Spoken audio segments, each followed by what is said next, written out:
menggunakan rekening-rekening yang seperti itu. Dan tentunya supaya bank melakukan tata kelola administrasi yang baik supaya tahu oh ini aktif, ini enggak aktif gitu ya. Nah ternyata di dalam hidup bukan hanya rekening yang dorman atau tidak aktif. Tapi kehidupan orang Kristen juga banyak yang dorman. Banyak yang tidak aktif. Banyak yang sepertinya tidur. So firman Tuhan hari ini saya beri judul Dormant Christianity. Jadi orang percaya yang pasif. Gak ngapa-ngapain gitu ya. Orang percaya yang pasif cenderung tidak menggunakan karunia yang sudah diberikan kepadanya. Sebagai mestinya. Jadi kan gak pakai tuh. Bahkan rawan disalahgunakan oleh pihak lain. Sama kayak rekening. Kalau kita gak pakai itu tuh rawan digunakan oleh orang yang tidak bertanggung jawab. Padahal seharusnya karunia yang diberikan kepada setiap orang percaya digunakan untuk membangun tubuh Kristus. Bukan oleh pihak lain. Contoh, hacker. Jadi beberapa waktu yang lalu, tepatnya waktu saya doa di Korea, rekening bisnis saya dibobol sama hacker. Hacker itu jago gak? Jago, kalau gak jago gak bakal jadi hacker ya. Nah hacker itu punya kemampuan, punya karunia yang hebat sebenarnya, orang yang hebat. Tapi digunakan dengan tujuan yang jahat. Anggap ya, jadi kalau kita punya sesuatu, punya karunia, bahkan saya yakin semua orang punya karunia.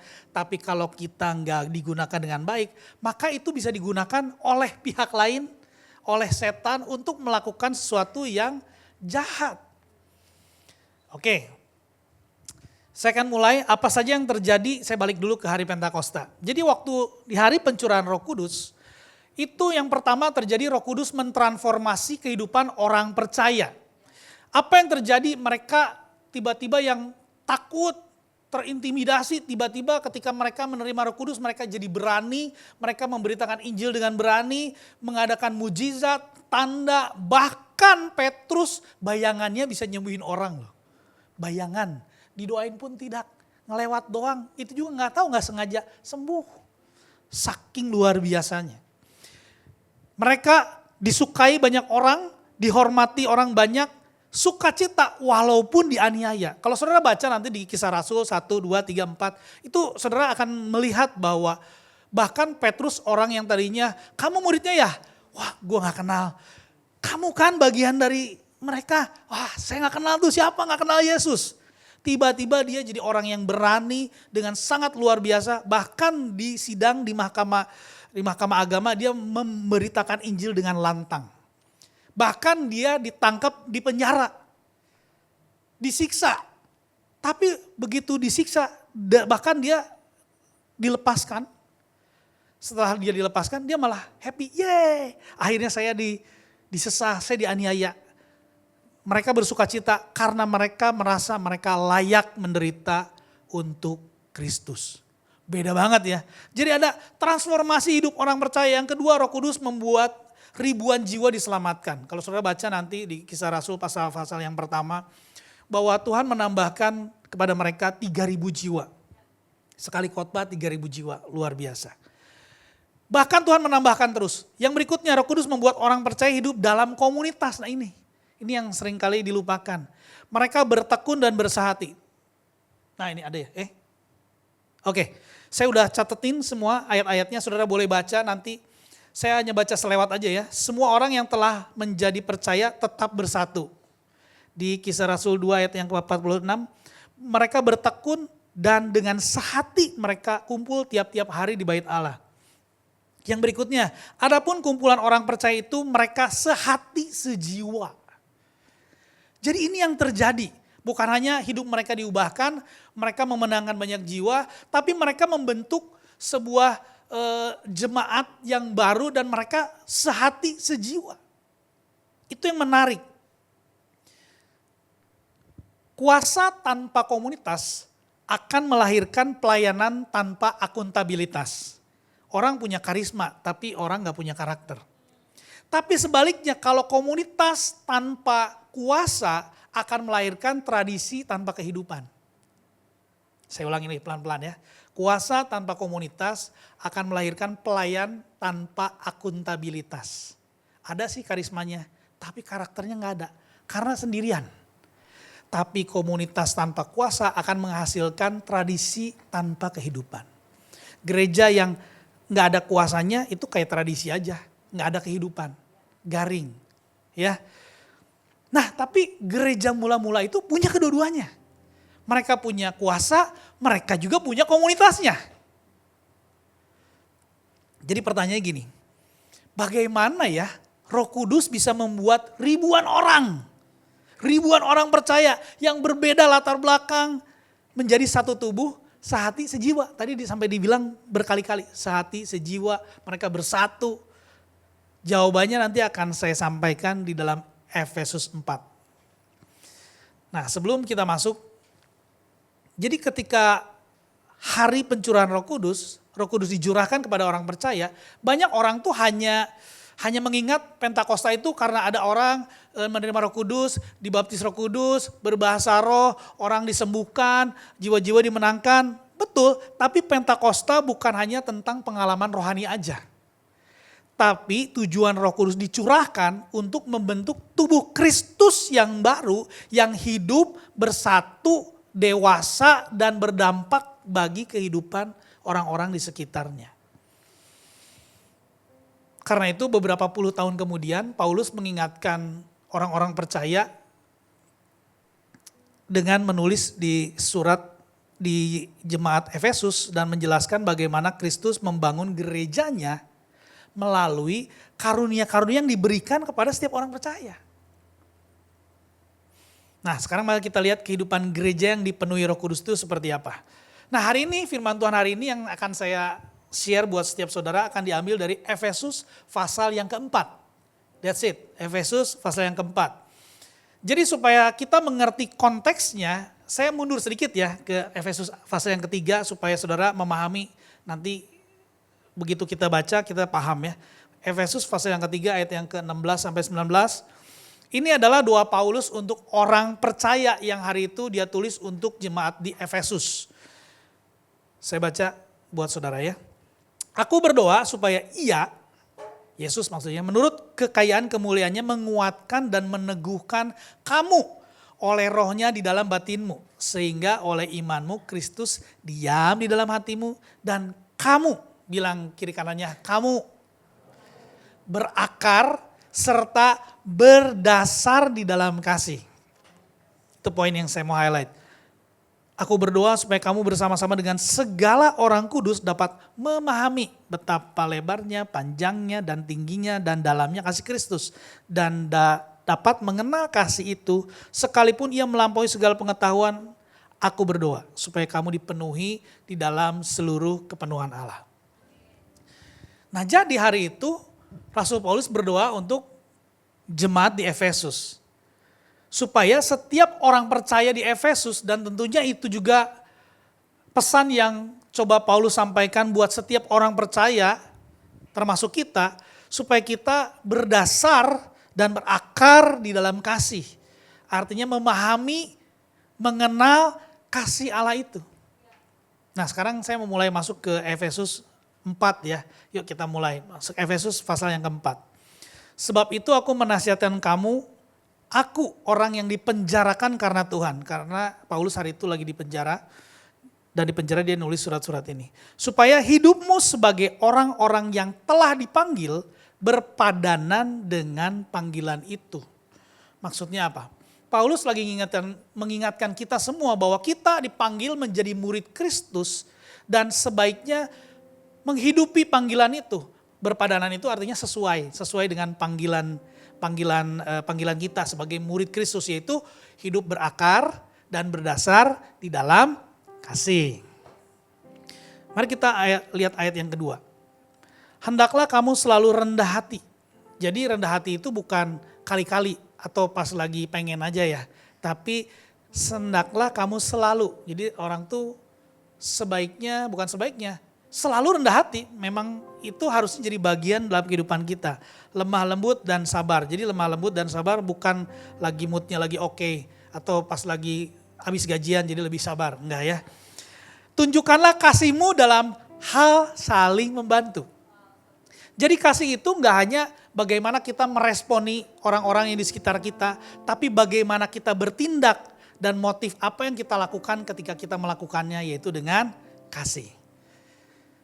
Ayat yang ketiga, dan berusaha memelihara kesatuan roh oleh ikatan damai sejahtera. Artinya gini, ternyata kesatuan itu perlu dipelihara dan perlu diusahakan.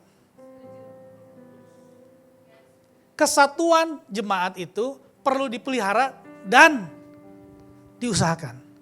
Gini deh, Bapak Ibu Saudara yang sudah menikah atau sedang berpacaran, kesatuan perlu diusahakan gak? Perlu ya. Kalau mau berantem bisa gak? Kalau mau cakar-cakaran gampang gak? Gampang, semua bisa dibikin jadi keributan kalau mau. Mau dari mulai bangun tidur, mau nanti pilihan mau makan apa, kita bisa melakukannya. Kita bisa berantem kalau kita mau. Dan ternyata kita perlu memelihara kesatuan roh itu dengan terus menjaga dan mengusahakan. Oleh ikatan damai sejahtera. Satu tubuh dan satu roh.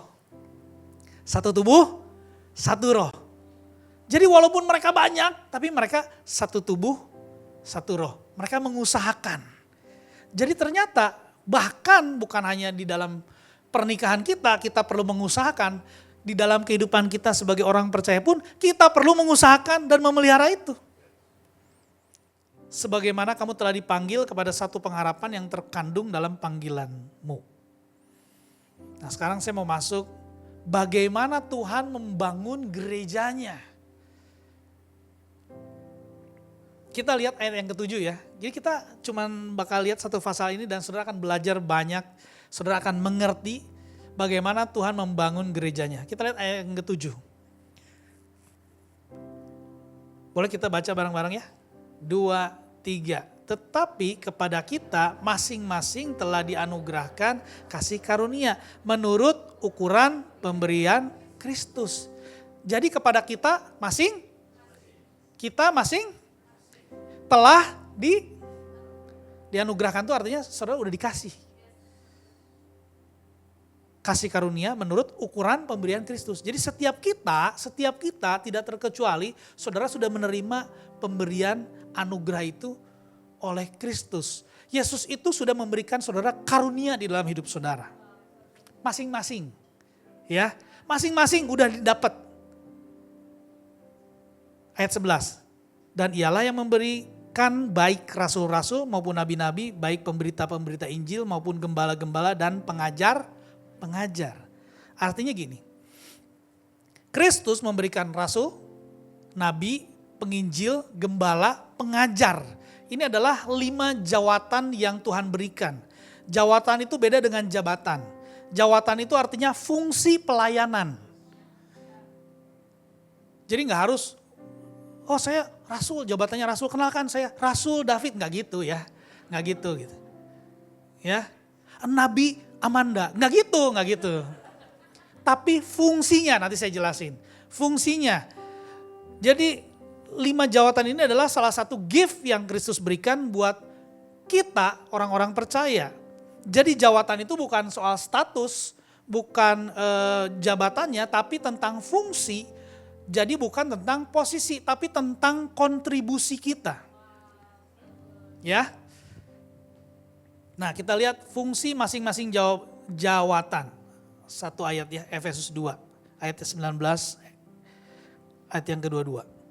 Demikianlah kamu bukan lagi orang asing dan pendatang. Kita semua nih sebenarnya di dalam Kristus bukan lagi orang asing dan pendatang. Melainkan kawan sewarga negara, warga 62 ya. Kalau kita warga ICC Jakarta gitu ya. Dari orang-orang kudus dan anggota-anggota keluarga Allah yang dibangun di atas dasar para rasul dan para nabi. Jadi rasul dan nabi itu mereka laying the foundation, mereka menaruh fondasi. Dengan Kristus Yesus sebagai batu penjuru. Di dalam dia tumbuh seluruh bangunan. Ya, di dalam Kristus tumbuh seluruh bangunan, rapi, tersusun menjadi bait Allah yang kudus di dalam Tuhan. Di dalam dia kamu juga turut dibangun. Bilang kiri kanannya, kamu juga turut dibangun. Jadi ketika saudara menjadi anggota tubuh Kristus, saudara nggak hanya membangun kehidupan orang lain, tapi sebenarnya saudara pun lagi dibangun. Karena tubuh itu saling membutuhkan satu dengan yang lain. Oke, saya bahas dengan cepat. Yang pertama, rasul. Jadi sekali lagi ini bukan tentang jabatan, tapi fungsi kerasulan. Rasul itu fokusnya membangun, merintis, mengutus, membuka wilayah baru. Ciri-ciri orangnya visioner, strategik, membangun fondasi, idenya banyak. Contoh 12 murid Yesus itu mereka adalah orang-orang yang dipilih, Paulus, Barnabas, Andronikus, dan Junia. Mungkin dalam kehidupan nyata saudara boleh lihat gembala kita, Pastor Nalawidya, nah dia sangat punya karunia kerasulan yang sangat kuat. Atau mungkin Pastor Siani. Nah aplikasi di gerejanya apa?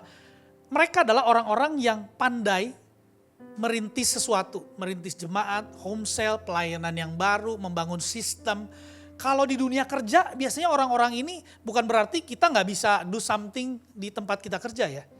Di tempat kerja biasanya ini tipikal orang-orang yang suka merintis atau membangun bisnis. Mereka adalah founder organisasi. Mereka biasanya pencipta sistem, visionary leader. Oke, yang pertama. Yang kedua, nabi atau prophet. Fokusnya menyampaikan hati Tuhan. Contohnya Samuel ya. Memberikan arahan, koreksi. Contoh Nabi Nathan ketika Daud jatuh dalam dosa, dia datang untuk menegur Daud supaya Daud bertobat. Atau Yohanes Pembaptis, bertobatlah sebab kerajaan Allah sudah dekat gitu ya. Menghibur, menguatkan, contohnya Yeremia. Aplikasi di dalam gereja apa? Orang menjaga, jadi orang-orang ini adalah orang-orang yang menjaga integritas dan kekudusan biasanya. Membantu gereja melihat apa yang Tuhan sedang kerjakan di dalam jemaat itu. Melihat area yang perlu diperhatikan. Membantu gereja tetap dekat dengan Tuhan, gak cuma sibuk bikin program. Nah aplikasi di dunia nyatanya atau di dunia kerja seperti apa?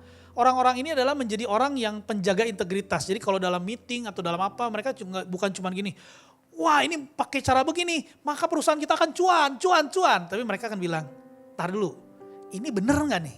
Jangan cuma cuan, ini bener gak nih? Kalau bener oke. Nah mereka lah orang-orang yang punya radar moral yang kuat. Orang-orang ini dapat memprediksi berdasarkan pola, kondisi, data, pemahaman yang ada hari-hari ini. Misalkan perubahan teknologi, perubahan perilaku konsumen, atau perubahan regulasi. Mereka tuh orang-orang yang bisa melihat itu. Walaupun mungkin orang nggak ngelihat, orang-orang itu biasanya bisa melihat. Mereka adalah penasehat, mentor, orang yang biasanya dimintain pendapat untuk keputusan yang penting. Dan mereka memiliki kecepatan dalam menangkap motif, potensi, atau emosi seseorang. Kalau saudara ketemu orang, ini gini, kayaknya kamu gini deh. Mungkin dia punya karunia kenabian. Yang ketiga, penginjil atau evangelis. Fokusnya menjangkau orang yang belum percaya. Contoh Filipus, Timotius, Yohanes Pembaptis, dan Andreas. Tadi ada satu chat lucu. Ini di Bright Spot banyak banget ya orang. Kira-kira gimana ya? Ada satu orang ngomong, gimana caranya supaya mereka kenal Yesus ya? Nah itu pasti penginjil tuh udah pasti. Luar biasa. Itu gak usah disuruh, memang itu udah ada. Sudah dikaruniakan menurut pemberian Kristus. Ya. Jadi kita gak bisa, aku pengen penginjil atau enggak, aku siapa tahu nanti dicek aku nih nabi, aku pengen kayak nabi. Enggak usah pengen, itu dikasih. Gak usah dipaksakan. Saudara gak bisa playing prophet, gak bisa. Ya, atau playing teacher, gak bisa. Ya. Contohnya Filipus, Timotius, Yohanes Pembaptis juga salah satunya termasuk Andreas. Siapa yang bisa saya jadi kata-katanya begini, siapa yang bisa saya ceritain tentang Yesus ya? Nah itu biasanya yang ada di kepalanya mereka. Siapa lagi yang belum kenal Yesus ya? Nah itu biasanya penginjil. Di gereja biasanya mereka orang-orang yang pandai berkomunikasi, mereka sangat bagus dalam berelasi, frontliner, suka membawa orang ke gereja, bawa orang ke cell group, orangnya suka penginjilan, bahkan saya lihat sekarang di sosial media banyak orang berdiri tiba-tiba di pesawat, dia tiba-tiba menginjili orang, ya ada aja. Itu biasanya orang-orang yang punya kemampuan menginjili. Bukan berarti kalau saya bilang gini, bukan berarti saya mah bukan penginjil, saya gak mau cerita tentang Yesus, gak gitu ya. Tapi orang ini punya kemampuan yang lebih daripada orang lain. Apakah kita perlu menceritakan Injil kepada orang lain? Yes. Saya kan nabi, saya gak memberitakan Injil. Kata siapa? Yunus itu memberitakan Injil supaya mereka bertobat. Tapi orang yang punya karunia penginjil itu mereka biasanya sangat good with people. Dengan orang baru. Kalau ketemu orang baru tuh wah ada energi yang gak habis-habis gitu. Ya semangat gitu kayaknya wah langsung turun ke bright spot. Kalau lagi lemas turun ke bright spot dia bakal wah semangat. Langsung satu-satu dari beli baju sampai akhirnya terima Yesus sebagai Tuhan dan Juru Selamat. Ya. Mereka biasanya di dunia kerja orang-orang yang mudah berteman, network builder. Mereka orang-orang yang sangat mudah bertemu dengan orang baru, mempengaruhi orang dengan inspirasi. Atau mungkin mereka adalah seorang influencer, orang sales, orang marketing. Suka mempertemukan orang dengan peluang atau kebutuhan atau dengan solusi yang mereka bisa temukan, yang mereka kenal. Yang keempat berikutnya adalah gembala atau pastor. Fokusnya adalah memelihara, melindungi, dan mengembangkan. Oke, jadi pertanyaan gembala itu begini, bagaimana kondisi orang-orang yang Tuhan percayakan dalam hidup saya? Bagaimana kondisi orang-orang yang saya gembalakan? Contohnya Petrus, Barnabas. Nah yang lucunya gini, ketika banyak orang masih curiga tentang Paulus waktu Paulus bertobat ya. Kan orang-orang bahkan rasul-rasul masih wah gak berani. Dia kan orang yang bunuhin orang-orang percaya tuh. Nah tapi ada satu orang yang namanya Barnabas menerima dan membela Paulus. Saya ingat ya, bahkan dia berdoa buat Paulus, matanya sembuh. Nah ketika Yohanes Markus gagal dalam pelayanan, ingatnya berantem sama Paulus, Barnabas yang tetap melihat potensinya mereka. Itu biasanya gembala. Beda ya. Nah aplikasi di gereja biasanya orang-orang yang merawat jemaat, mengunjungi, wah rajin banget kunjungan, konseling, tiba-tiba ada di West, tiba-tiba ada di Utara, tiba-tiba ada di Bekasi. Nah itu biasanya gembala. Konseling, pendampingan di masa sulit, dan menjaga kesatuan. Biasanya orang-orang ini orang-orang yang pemersatu bangsa ya. Di dunia kerja biasanya mereka melatih dan mengembangkan potensi orang, membantu orang bertumbuh, mentoring, counselor, psikolog, atau biasanya customer relation. Yang kelima, pengajar atau teacher. Teacher itu fokusnya menjelaskan kebenaran, memberikan fondasi atau doktrin, memberikan fondasi yang benar. Contohnya adalah Apolos, Paulus, Priscilla, Aquila. Jadi pertanyaannya adalah kalau orang-orang pengajar itu adalah bagaimana supaya mereka dapat memahami. Kalau saudara ketemu orang yang bahkan kalau ketemu di jalan ada orang nanya, Pak permisi kalau jalan ini di mana? Kalau bukan cuma dijelaskan, dikasih tahu jalannya, kalau perlu dianterin sampai ke sana. Biasanya itu mereka punya karunia pengajar biasanya. Pengen sampai menjelaskan gitu ya. Nah mereka adalah di gereja biasanya orang-orang yang menguasai firman Tuhan, mampu menjelaskan sebuah kebenaran dengan baik, senang mengajar, membantu orang memahami kebenaran. Dan biasanya suka belajar. Aplikasi di dunia kerja mereka adalah biasanya orang-orang yang pandai dalam melatih, trainer, coach, edukator, content creator, atau dosen. Nah sekarang saya mau, kan saudara udah isi tuh, siapa yang udah isi? Nah sekarang saya kasih tahu jawabannya. Kalau saudara yang belum, nanti cepat-cepat isi, nanti saya kasih lihat cara mengisi, cara menilai. Nah nanti saudara lihat nih, kan ada kolom kiri 1, 2, 3, 4, 5, ada 5. Nanti saudara, setelah saudara jawaban ada nilainya totalin ke bawah. Udah, semua totalin masing-masing. Nah yang mana yang paling tinggi itu biasanya itulah saudara. Kolom 1 itu rasul, kolom 2 itu nabi, kolom 3 itu penginjil, kolom 4 itu gembala, kolom 5 itu pengajar. Jadi kalau saudara misalkan, kolom yang paling tingginya kolom 5, berarti saudara pengajar. Saudara punya karunia guru. Oke? Ya nanti saudara boleh lihat ya. Nah, sekarang saya mau jelaskan hal bahkan yang lebih penting dari ini semua, yaitu tujuan dari 5 karunia jawatan. Jadi kita balik lagi ke Efesus lagi, kita lihat, kita kunjungi lagi ayat yang ke-12. Tujuan 5 karunia jawatan ini, coba lihat. Ayat yang ke-12, untuk memperlengkapi orang-orang kudus bagi pekerjaan pelayanan. Dan bagi pembangunan tubuh Kristus. Buat apa Yesus memberikan 5 fungsi jawatan pelayanan ini, yaitu untuk memperlengkapi orang kudus dalam melayani dan membangun tubuh Kristus. Kebayang ya, jelas banget bahwa Yesus memberikan ini untuk membangun, memperlengkapi. Kebayang kalau saudara dapat, tapi saudara nggak gunakan. Maka sekali lagi yang seperti yang saya bilang, saudara mungkin karunia-Nya akan digunakan oleh pihak lain yang punya kepentingan yang berbeda. Jangan kaget. That's why saudara perlu mengerti kenapa saudara diberikan karunia tersebut. Nah, ini yang poin yang akan saya highlight, yaitu tujuan akhir 5 karunia jawatan ini apa? Ada beberapa, tepatnya ada 6, tapi saya hanya akan highlight 2 aja ya. Ya, saya akan bahas, tapi saya akan sangat highlight yang 2 aja. Nah, tujuan akhir 5 karunia jawatan, end produknya apa? Resultnya apa? Implikasinya apa? Kita lihat Efesus 4 ayat yang ke-13 dulu.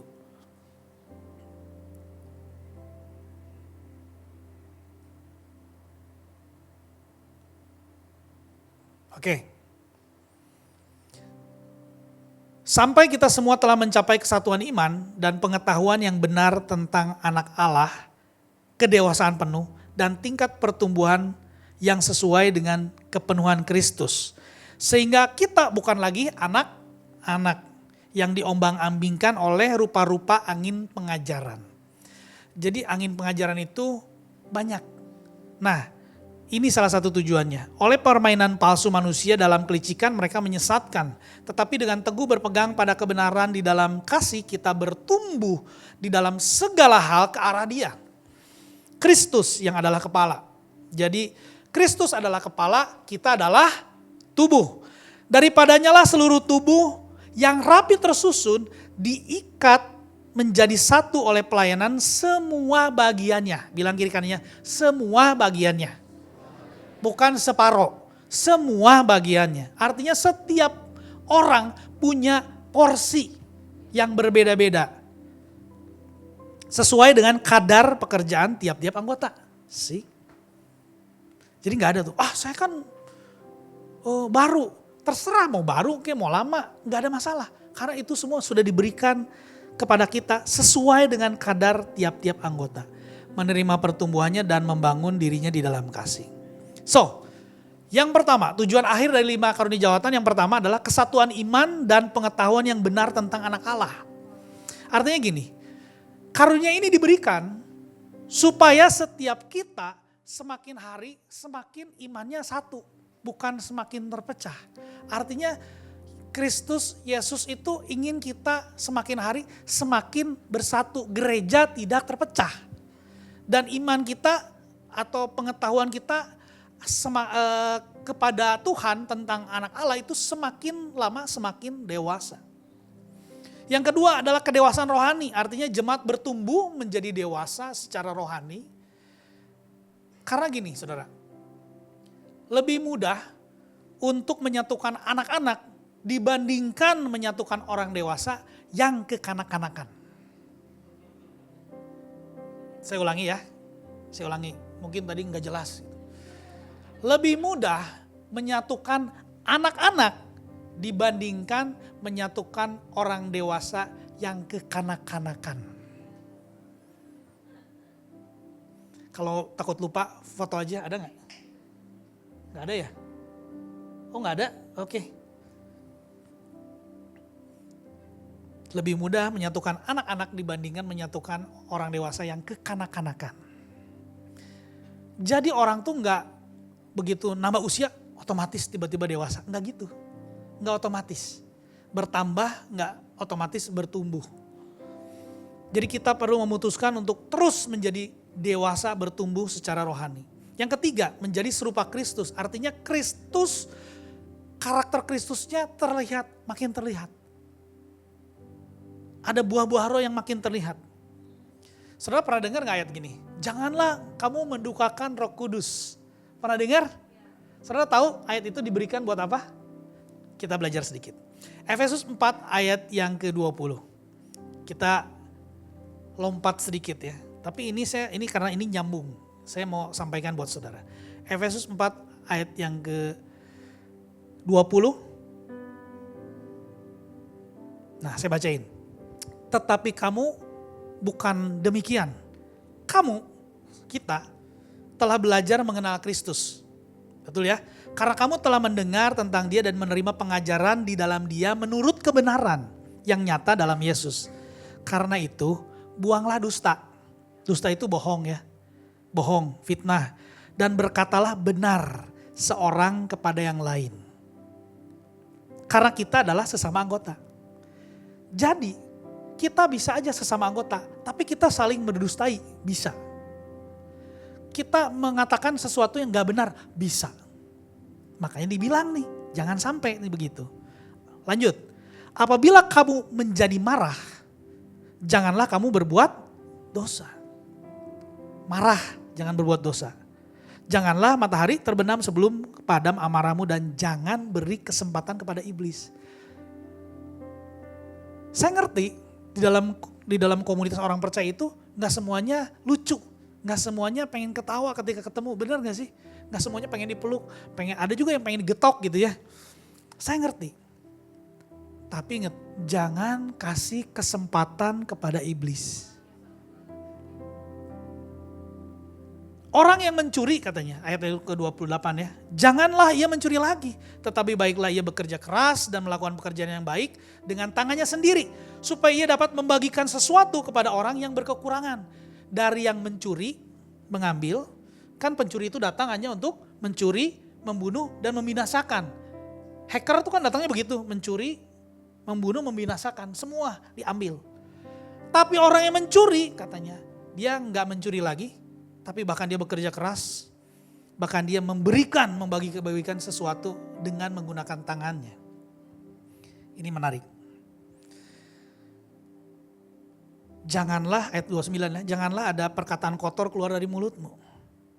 Tetapi pakailah perkataan yang baik untuk membangun di mana perlu. Supaya mereka yang mendengarnya beroleh kasih karunia. Jadi jangan pakai perkataan yang kotor. Tetapi pakailah perkataan yang baik. Untuk apa? Kalau saudara ngomong, kalau saudara berkata-kata, dan kata-kata saudara itu hasilnya orang gak dibangun, gak mendengar kasih karunia yang ada kerasukan, artinya perkataan saudara itu bukan perkataan yang baik. Bisa nangkap? Ya, kalau kita berbicara kepada orang dan orang yang kita ajak ngomong itu kerasukan, wah tiba-tiba ngamuk, marah, bete gitu, gak komsel lagi. Jangan-jangan kita menggunakan perkataan yang tidak baik. Karena perkataan yang baik membangun. Makanya gunakanlah kata-kata yang baik untuk membangun di mana perlu. Jadi kalau saudara gak perlu amat ngomong, gak usah ngomong, lebih baik. Dibanding ngomong tapi tidak membangun. Bisa nangkap? Berkata-kata itu kan banyak ya. Ngomong pakai mulut, nulis di sosial media, itu juga perkataan. Jadi kalau saudara pikir, kalau saudara mau posting sesuatu, saudara mau update status, saudara mau instastory or whatever, saudara pikirin. Apakah nanti orang yang lihat itu beroleh kasih karunia? Apakah orang yang melihat itu akan merasa dibangun? Kalau enggak, lebih baik enggak usah. Daripada saudara menulis sesuatu, saudara berbicara sesuatu, tapi orang yang dengar kerasukan. Ingat, jangan kasih celah.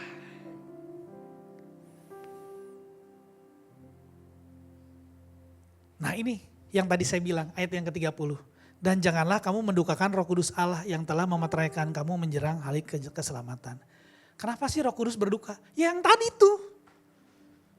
Karena kita tidak menggunakan perkataan kita, apa yang kita lakukan untuk membangun orang. Orang gak menerima kasih karunia lewat apa yang kita ucapkan, apa yang kita post, atau apapun yang kita lakukan. Disitulah Roh Kudus berduka. Jadi kalau saudara gak mau mendukakan Roh Kudus, gak usah buat sesuatu yang tidak membangun tubuh Kristus. Amin. Ayat 31. Segala kepahitan, kegeraman, kemarahan, pertikaian, Dan fitnah hendaklah dibuang dari antara kamu. Kamu itu siapa? Kita.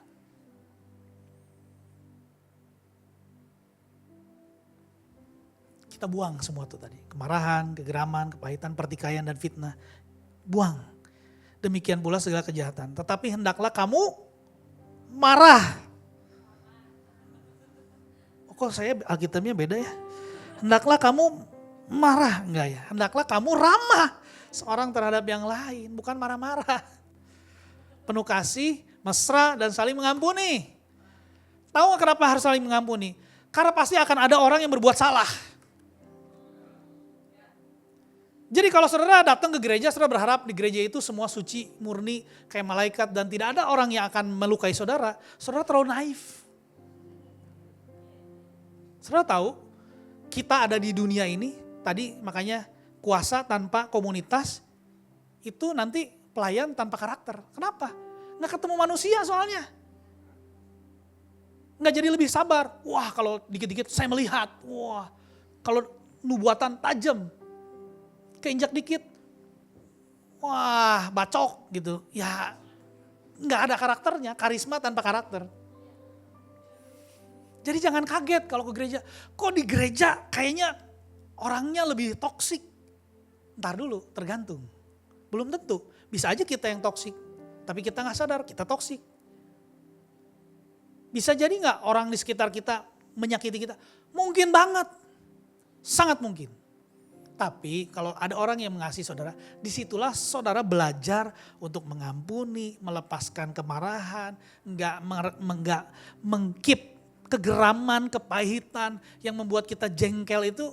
Nah disitulah kita belajar karakter Kristus, semakin dewasa di dalam karakter Kristus tadi loh, buah roh tadi. Ada amin Bapak Ibu Saudara? Amin ya. Sebagaimana Allah di dalam Kristus telah mengampuni kamu. Ingat aja kalau kita belum mengampuni, Kristus udah duluan mengampuni saudara. Nomor 4, teguh berpegang pada kebenaran. Artinya gini, tidak mudah dibelokkan. Dikit-dikit lihat TikTok, wah ini katanya gak boleh, ini kayaknya udah gak berlaku. Baca dulu Alkitab yang benar, semua baca. Jadi salah satu keberadaan guru adalah membuat orang percaya itu tidak mudah diombang-ambingkan. Jangan dikit-dikit gara-gara lihat YouTube, gara-gara lihat podcast. Tapi Alkitab jarang ditengok. Alkitab yang harus lebih sering ditengok, lebih sering didengerin.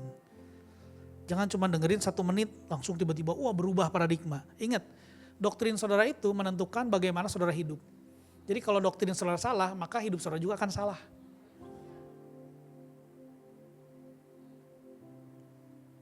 Nomor 6, bertumbuh di dalam segala hal ke arah Kristus. Di dalam segala hal ke arah Kristus. Yang keenam dan yang paling penting adalah setiap anggota tubuh berfungsi. Itu tujuan akhir dari 5 karunia jawatan tadi. Supaya apa? Supaya setiap anggota tubuh berfungsi. Yuk bilang kiri kanannya, berfungsi. Jadi di dalam kerajaan Allah itu tidak ada penonton. Semua orang menjadi pelayan satu dengan yang lain. Karunia jawatan itu diberikan supaya saudara berkontribusi dan melayani tubuh Kristus. Karena ketika saudara melayani, saudara nggak hanya melayani orang. Saudara sebenarnya sedang dibangun, tadi kan ayatnya ada ya, di awal tadi ya. Kalau gitu kenapa masih banyak orang percaya yang hidupnya dorman? Tidak berfungsi. Kenapa banyak orang percaya yang tetap menjadi dorman atau tidak berfungsi atau pasif? Kalau coba kita kasih lihat ayat yang ke-16, Efesus 4 ayat 16. Daripada nyala seluruh tubuh yang rapi tersusun diikat menjadi satu oleh pelayanan semua bagiannya sesuai dengan kadar pekerjaan tiap-tiap anggota. Menerima pertumbuhan dan membangun dirinya dalam kasih. Kalau kita lihat ayat ini, jelas banget bahwa kehendak Tuhan itu adalah setiap anggota tubuh berfungsi. Jelas, sangat jelas. Namun kenyataannya tidak semua orang seperti itu. Masih banyak orang percaya mengasihi Tuhan, datang ke gereja, but doing nothing. Selama bertahun-tahun, bahkan udah gak tahu berapa tahun. Jadi Kristen, tapi tetap masih jadi anggota tubuh yang pasif. Ada beberapa alasan kenapa orang Kristen itu dorman atau nggak aktif atau pasif. Yang pertama, tidak menyadari karunia yang Tuhan berikan. Makanya tadi saya kasih tahu bahwa semua orang itu sudah diberikan anugerah menurut pemberian Kristus, menurut porsi masing-masing. Setiap orang, tidak terkecuali. Mungkin banyak dari kita yang berpikir, saya kan bukan pendeta, saya kan bukan worship leader, saya tidak punya talenta khusus. Ingat, tadi ayat yang ke-7 tadi. Semua orang telah menerima kasih karunia menurut ukuran pemberian Kristus. Yang kedua, kenapa orang tetap jadi dorman? Pernah terluka atau kecewa? Karena perjalanan itu adalah perjalanan rohani, mungkin beberapa dari kita sempat ngalamin. Mungkin saudara pernah melayani tapi saudara disalahpahami. Atau saudara udah kasih yang terbaik tapi saudara gak dihargai. Di tempat mungkin dulu, di tempat yang dulu mungkin. Akhirnya saudara memilih untuk ya udah hadir tapi saya gak mau terlibat. Jadi dorman ya. Padahal di situ di rekening dorman itu banyak sekali karunia-karunia yang harusnya dilepaskan untuk membangun tubuh Kristus. Nomor 3, merasa tidak dibutuhkan. Allah, gak ada saya juga, gereja tetap jalan. Betul. Tapi Alkitab gak berkata gini bahwa hanya beberapa anggota tubuh yang penting. Oh, yang penting tuh yang di depan. No. Setiap bagian memiliki fungsi yang unik. Gak ada yang gak penting. Saudara lihat tubuh saudara, ada gak yang gak penting? Kalau gak penting coba buang aja. Jari apaan nih jelek begini, buang gitu. Ada. Yang keempat, terlalu sibuk membangun kerajaan sendiri. Kita sibuk bangun karir, bangun bisnis, bangun hidup, bangun masa depan. Tapi lupa bahwa kita ini perlu jadi kontributor dalam membangun tubuh Kristus. Karena kita ini tubuh satu dengan yang lainnya. Jadi kalau iblis itu mau membuat orang jauh dari Tuhan, gak perlulah dia sampai gak ke gereja apa, gak perlu. Buat aja dia tetap datang ke gereja tapi gak berfungsi. Datang, duduk, dengar, pulang. Gak membangun hidup, gak melayani orang, apalagi bawa jiwa. Karena sesungguhnya tidak ada anggota tubuh itu yang gak berguna. Setiap anggota tubuh itu berguna untuk anggota tubuh lainnya. Saya itu punya kelebihan, tapi orang lain juga punya kelebihan. Noni punya kelebihan yang lain. Yudi punya kelebihan yang lain. Mungkin dalam hal perpajakan. Mungkin Bapak Master di sini masternya gitu loh. Tapi mungkin hal lain dia perlu belajar dari orang lain. Mungkin dalam hal pasar modal, mungkin Bapak William di sini sangat ahli gitu ya. Ibu Rita sangat ahli. Tapi mungkin dalam hal lain saya bisa memberikan kontribusi yang berbeda gitu. Jadi setiap orang itu membutuhkan, gak ada yang gini, gua sih paling hebat, gua gak butuh lu ya. Gak ada, tubuh gak gitu. Tubuh gak belagu seperti itu, enggak. Semua butuh satu dengan yang lain. Jadi gak ada tuh karunia jawatan yang lebih tinggi dibanding karunia jawatan lainnya. Oh, gue kan nabi, si paling benar. Enggak gitu. Fungsinya berbeda dan semua saling membutuhkan. Jadi gereja itu tidak dibangun oleh beberapa superstar di atas panggung, enggak. Gereja itu dibangun ketika setiap anggota tubuh menjalankan fungsinya. Setiap kita nih, anggota tubuh kita nih. Jadi 5 karunia jawatan buat apa sih? Bukan supaya menciptakan hierarki, bukan. Tapi untuk memperlengkapi tubuh Kristus. Memperlengkapi setiap kita. Rasul bangun fondasi, nabi menjaga arah, penginjil membawa jiwa, gembala memelihara umat, pengajar meneguhkan kebenaran. Semua orang butuh satu dengan yang lain. Jadi ketika 5 fungsi ini bekerja bersama, maka gereja akan jadi gereja yang sehat, dewasa, bertumbuh, dan setiap orang akan menemukan tempatnya dalam rencana Tuhan.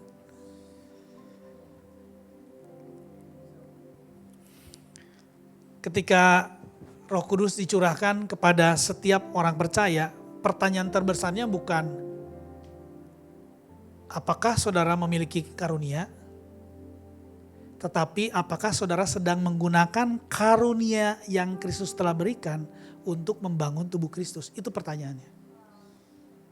Karena karunia ada, pertanyaannya dipakai enggak? Jadi hari ini pertanyaannya, apakah saudara sedang dorman enggak? Apakah karunia saudara dorman atau tidak? Karena ingat seperti yang saya bilang, kalau saudara tidak menggunakan karunia yang Tuhan berikan di dalam hidup saudara, maka karunia itu rawan disalahgunakan oleh kepentingan lain. Banyak orang-orang saya lihat ini orang mestinya hebat sih. Penulis, influencer, tapi akhirnya cuman bukan membangun tubuh Kristus, malah menyerang tubuh Kristus. Sayang sekali. Too bad. Dia nggak tahu bahwa setiap karunia itu digunakan untuk membangun tubuh Kristus, bukan nyerangin tubuh Kristus. Too bad. Ini kata-kata terakhir dan kata-kata yang paling penting menurut saya. Tanda awal orang dibaptis Roh Kudus memang berbahasa roh, betul. Tapi ingat, bukti seseorang dibaptis Roh Kudus adalah ketika mereka memberikan diri mereka untuk melayani anggota tubuh Kristus lainnya. Dan menghasilkan buah roh. Ini saudara pasti gak pernah dengar sebelumnya. Saya ulang sekali lagi, tanda awal orang dibaptis Roh Kudus memang berbahasa roh.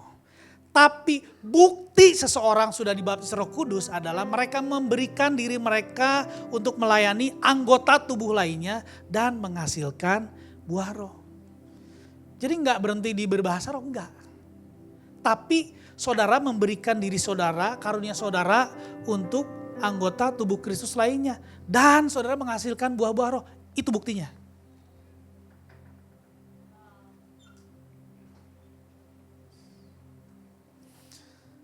Waktu seorang anak lahir, saya percaya setiap saudara mungkin yang udah pernah punya anak, pasti ketika lahir yang dicek kan pasti dokter juga.